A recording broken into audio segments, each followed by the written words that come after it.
Look at my body. With that, my sister-in-law began to take off her clothes in my room. I was confused as one piece of clothing after another fell onto the bed. A shirt made of soft-looking material, then pants and underwear, and more clothes just piled up. "No, wait a minute!" I panicked and tried to stop her, but she didn't stop her hands. I couldn't bear it any longer and shut my eyes tightly. It became quiet, and I realized that the last piece of clothing had been removed. Finally, when she was completely naked, she said to me again, Please. Look. "I am Luke, a 32-year-old office worker, and I have one older brother. My brother Jack and his wife Emily have been childhood friends since we were young, and the three of us often played together. 5 years ago, Jack and Emily got married, and a year later, they were blessed with a daughter named Stella. Despite the changing dynamics, the closeness between Emily and me remained the same, and we often went out together with Stella when Jack was busy. Little did I know that things would turn out like this. It all started on the day Emily took off her clothes. At the sound of Emily's voice, which seemed to be in pain, I prepared myself and slowly opened my eyes. "What?" To my surprise, I couldn't hide my shock. Emily has red-black scars and purple bruises on her pale skin. Even to an amateur eye, there were plenty of them, ranging from old to new, too numerous to count. Clearly, these were not naturally occurring, and I was taken aback. "What happened? Those marks!" When I asked hesitantly, there was a moment of silence, and she seemed to struggle with how to convey it. After about 2 minutes, Emily tearfully whispered, It was done by Jack, your brother. At first, I couldn't comprehend it. Slowly piecing together the meaning of her words, I was simultaneously shocked. "Jack did that?" Certainly, Jack had been the type to lose his temper and throw punches during childhood fights, leaving me covered in bruises. For a moment, painful memories flashed through my mind, but that was when we were kids. As he grew older, he mellowed out, and the idea of him being violent toward a woman, especially Emily, our childhood friend and now his wife, was unthinkable. For about a year now, it's been happening every day. At first, I thought it was stress from work and parenting. The situation escalated day by day, and she started receiving verbal abuse regularly. I couldn't bear it anymore.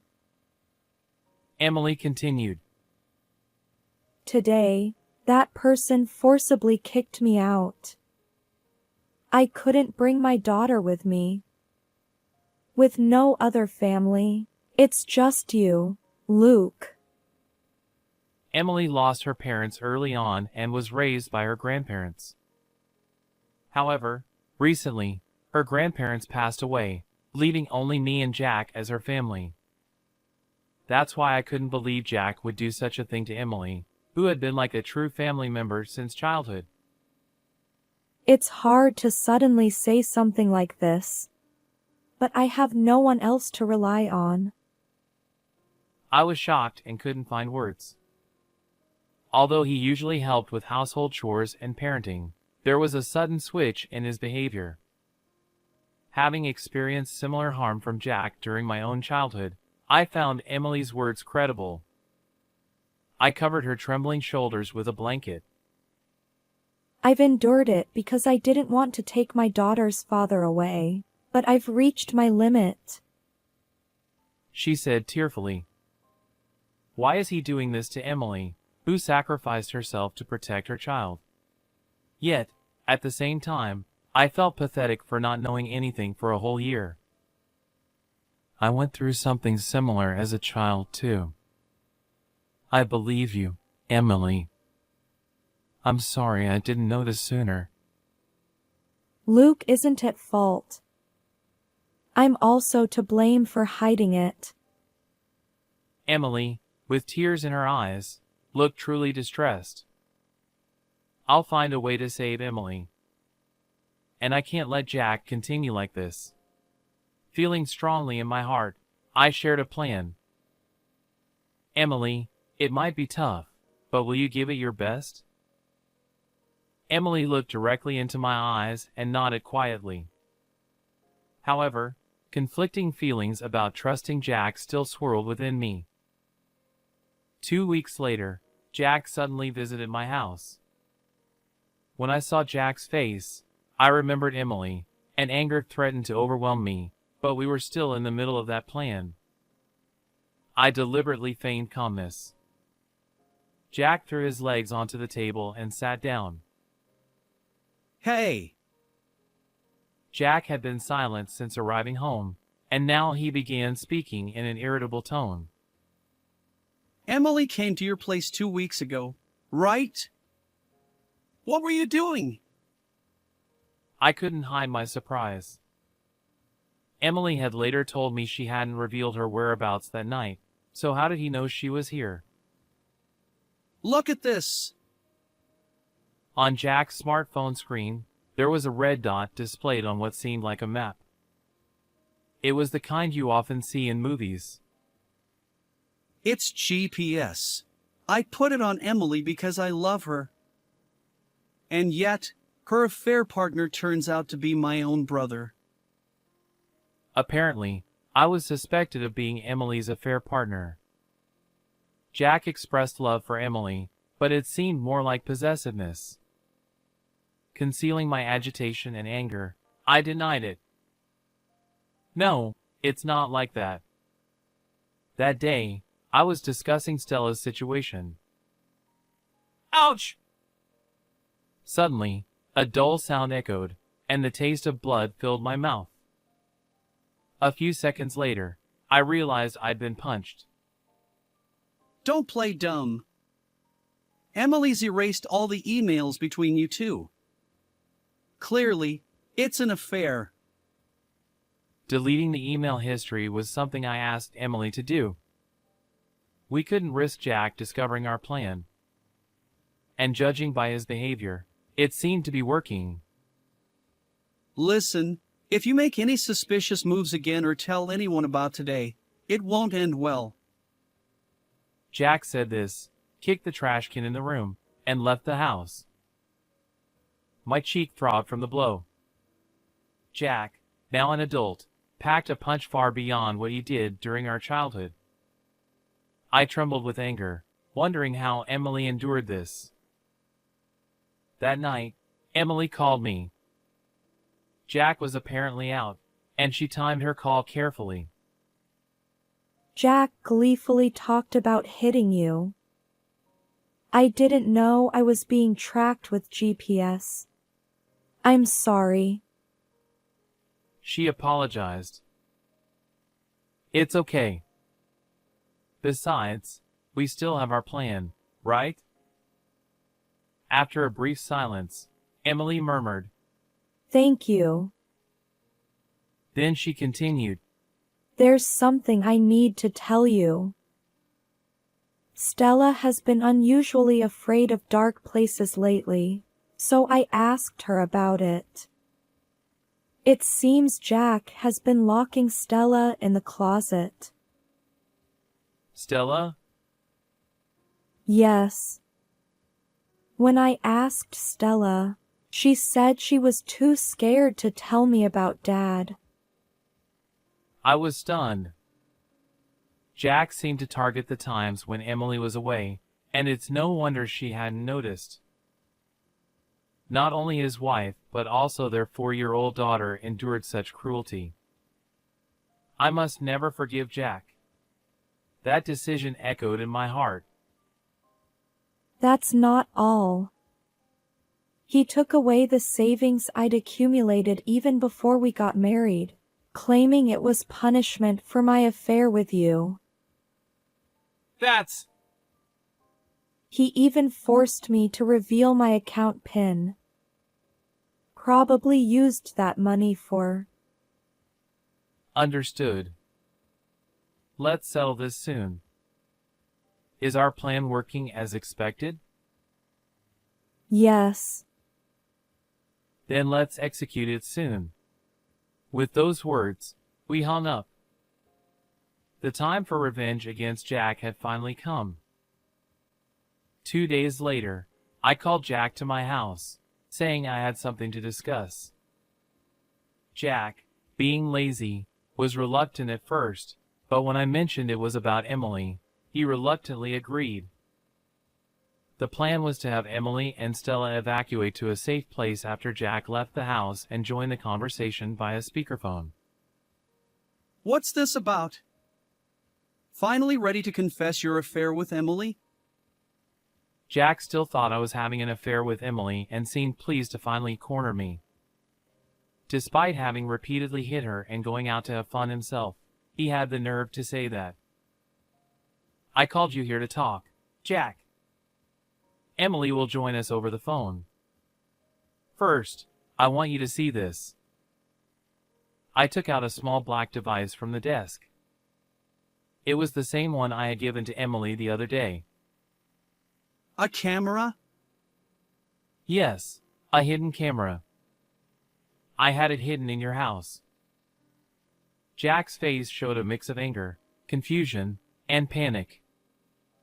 He seemed to realize the significance of this.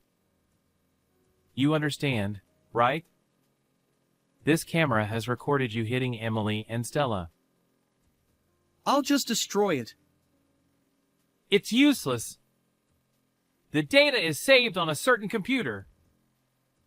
Jack's panic and confusion turned entirely into anger. He stood up roughly and grabbed me by the collar. His pupils were dilated, indicating extreme agitation. You think you can get away with this? Jack started hitting me repeatedly. His punches were heavy, and each blow to my cheek caused a dull pain. When I tried to protect my face, he targeted my ribs. My whole body hurt, and tears welled up in my eyes. But there was a reason I let him do this. Eventually, Jack stopped, seemingly satisfied. Now you see who's in charge? Tell me where the computer is. The one who doesn't understand is you. Jack! Did you think I wouldn't take any precautions after you hit me last time? This is all recorded too.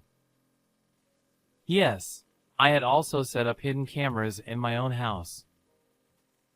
Jack clicked his tongue loudly and kicked the chair he had been sitting on. So, you're going to use that video to reform me? The problem isn't me, it's those idiots. He showed no remorse, and hearing him say this in front of Emily, even over the phone, made me no longer see him as family. Jack, the video of you hitting Emily has already been submitted to the police.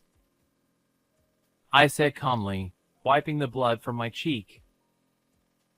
My plan was to record the daily assaults and report them to the police. I had made Emily endure it to gather evidence. I just reported it to the police, so they'll be here in about 10 minutes. The police? On the other end of the phone, Emily seemed to realize that Jack was physically hurting me and had called the police. Jack was clearly flustered, his face pale, and sweat forming. Then he said, I was wrong. Huh? I promise I won't do it again. He suddenly started apologizing. Jack's abrupt change surprised me. However, I'm apologizing here. Surely Emily will forgive me too, right? and that's what Jack said. In the end, it seemed he was just afraid of police involvement, a despicable person. I won't forgive you. You can't expect forgiveness after what you did to Stella as well. Over the phone, Emily expressed her opinion clearly. It was surprising that Jack thought he could get away with hitting his wife and daughter daily, as long as he apologized. Why? Didn't we promise to love each other no matter what? The one who broke that relationship first was probably you, Jack. I don't think of you as my husband anymore. I've asked an acquaintance who's a lawyer to fight thoroughly. Jack, now desperate, was being contradicted by Emily, who had always obeyed him. I'm sorry. I truly am. So, please, spare me from the police. Jack repeated his apologies many times, but neither Emily nor I had any intention of forgiving him. Soon, the sound of sirens echoed, and the police arrived. Please, forgive me.